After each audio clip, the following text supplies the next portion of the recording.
Mpianatra nivoaka tao amin'ny ENS Fianarantsoa nitohy tamin'iny andro ny afako mahaliana nihetsika fitakina fampidirana ho mpiasam-panjakana azy ireo ka nipitsipitsony mahakasika an'izay ny fakafakena amintsika atao anatin'ity video ity ka manasa antsika rehetra anaraka an'ity video ity hatramin'ny farany azadino ny milaiky ny video antsika ary tsara voatrany ny miabone amin'ny chaîne antsika mba ahafahanareo manaraka tsy tapaka ny video zay lefa nahita isan'andro tsy ampidrela moa isika fa avy hatrany tonga de vavany ndao ary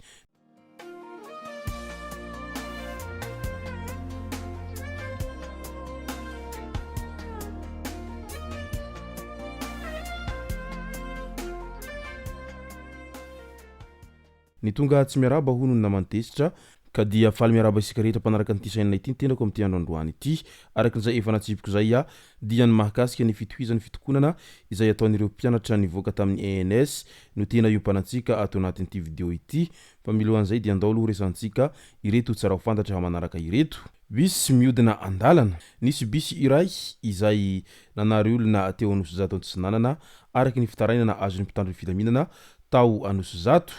io fiara fitateram-bahoaka io anefa tokony mampitohy ankinapsa sy ny fasan'ny karana ary ampitatafiky nanarina ny mpiandraikitra ilay bisy ary nampidirina ambalantsazy ny fiara izay nientin'izy ireo anatra ho an'ireo fiara fitateram-bahoaka izay mpiodina andalana sy tsy manaja ny mpandeha ary tsy mamirombola izao noraisina amin'ny fampidirana ambalantsazy ilay fiara izay niodina andalana sy ny fananarana an'ilay mpamily izao fivoriam-beny sadaiky ny ato ny asa rehetra teny amin'ny campus Ambohitsaina tamin'iny andro ny alakamisy maraina hatramin'ny 2 ratolakandro na ny fampianarana izany na ny lafiny fitantanana izotra toy ny isan'andro ny asa amandraharaha any amin'ny université 6 toetra ny raisina noho ny fampiatranona ny anjerimanontolona Antananarivo ny konferansa lehibe any vondrony firenena aty amin'ny faritra atsimon'ny Afrika na ny SADC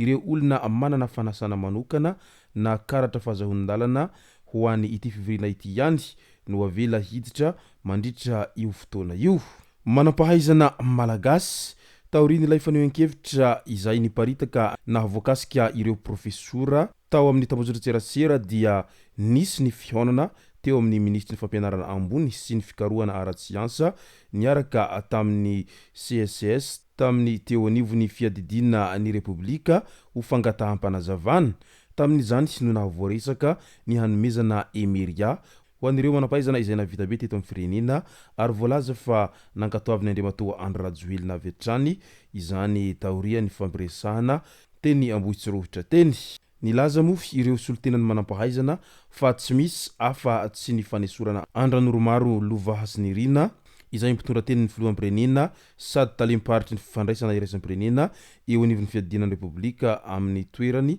no vaholana sy ny fomba izay hampitony ny manampahaizana ao Madagasikara ho iatrany Dr Lahaniriko Denis Alexandra izay mpampianatra mpikaroka naneho ny heviny momba ny tenin'ny mpitondra tenin'ny filoham-pirenena nilaza fa tsy misy profesora mahay intsony ao Madagasikara ao amin'izao fotoana izao ny filazany tamin'ity herinandro ity fa tsy misy nahazo ny tiany ho lazaina isika vahoaka antapitrisa koa dia manapirofo fa zatra manambany sy manamaivana olona izy tsy maso iray ny nahita ary tsy sofina iray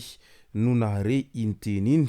ho iatrany ity mpampianatra mpikaroka eo anivon'ny université Antananarivo ity nilaza moa ny teo anivon'ny ministera ny fampianarana ambony sy ny fikarohana ara-tsiansa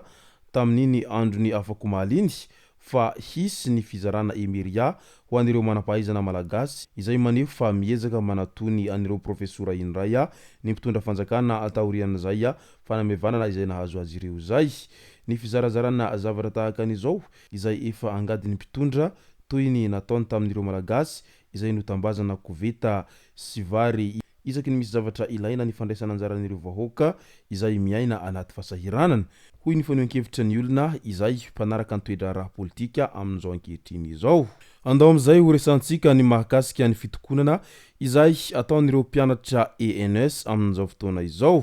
any Fianarantsoa nitohy tamin'ny andro ny alarobia 13 aogositra 2024 teny Andrinjato Fianarantsoa nihetsika fangatahana sy fitakina nataon'ireo mpianatra navita fianarana tao amin'ny école normale supérieure Fianarantsoa no izy ireo izay mbola tsy nahazo fanapahan-kevitra mahafapo avy amin'ny tompony andraikitra tsy misy ambadika politika nihetsika ary hitaky ampilaminana ny famoahana ny recrutement andian'ny fahafolo sy ny fandraisana ireo mpianatra rehetra izay navita fianarana ka nahazo fiofanana no ataon'izy ireo hoy ny fanazavana hatrany. Mahatsapa ho latsa-danja ihany koa ireto tanora vao navita fianarana ireto ka izay indrindra no nahatonga izao hetsika izao a mba tsy siny fanavakavahana, tsy hitsahatra ny fitakiana raha tsy mahazo valiny mahafapo avy amin'izy ireo ary vao maika aza hihamafy hatrany izany a raha toa ka tsy misy ny vahaolana manoloana an'ity fangatahan'izy ireo ity. Ka noho izay dia mitohy hatrany ny hetsika fitakiana mba ho fampidirana ho mpiasam-panjakana azy ireo a amin'izao fotoana izao a ary eo ampiandrasana an'izay a vahaolana izay mo ireo mpianatra navita fianarana ambony tamin'ny ENS izay. Manoloana an'ity resaka fitakiana etsiro ity ary tsy voazao mo no nisy an'izay fitakiana ireo mpianatra izay a dia mipetraka ihany ny fanontaniana manao hoe aiza ho aiza ny ho avin'izy ireo a raha toa ka tsy misy ny fandraisana izy ireo a ho mpiasam-panjakana raikitra izay a taoriany nahavitan'izy ireo fianarana izay nefa etsy andaniny dia misy ihany koa ireo mpianatra izay vao miditra mianatra ao anatin'ny ity ENS ity ary eo ihany koa ireo mpianatra izay ao anatin'ny fianaratanteraka ao anatin'izay ENS zay hatrany. Ny nahavita fianarana etsy andaniny mbola tsy mahazo asa ary mbola ao anatin'ny fanaovana fitokonana. Ireo mbola mianatra kosa etsy andaniny dia miamitombo isan'andro ka raha toa ka tsy misy ny fandraisana andraikitra manoloana an'ireo izay navita fianarana amin'ny fanomezana asa raikitra azy ireo zay a dia hiahitombo araka izany a ny isan'ny tsy fananana asa ho an'ireo mpianatra navita fianarana avy eny anivon'ny ENS zay a raha toa ka izao foana no mitohy satria tsy voandroano iaho no nanao fangatahana sy fitakiana ireo mpianatra izay marobe izay nivoaka tao amin'ny ENS zay a ary hita manerana ny nosy mo izany a fangatahan'ireo mpianatra nivoaka amin'ny ENS mba ho ampidirana azy ireo ho mpiasam-panjakana raikitra izay a amin'izao ankehitriny izao a fa toa tsy mbola misy vahaolana mihitsiny a mandraky teny androany izay arosin'ireo tompona andraikitra manoloana an'izay a fitakiana etsiroa ataon'ireo mpianatra izay. Fitakiana ampilaminana izao a ataon'ireo mpianatra izao a amin'ny ho fampidirana azy ireo a eny amin'izay sehatry ny asa-panjakana izay a fa tena mahatsiaro mijaly izy ireo a ny fianarana vita nefa ny asa tsy azo. Izay no masaka azonaroso tao anatin'ity video ity tompoko lasy tompoko vavy misaorantsika rehetra nanaraka an'ity video ity hatramin'ny farany. Azadino ny milaiky ny videontsika ary tsara voatrany miabone amin'ny chaîne antsika mba ahafahanareo manaraka tsy tapaka ny video zay rehefa nahita isan'andro. Tompoko lasy tompoko vavy mankasitraka dia mirary soa.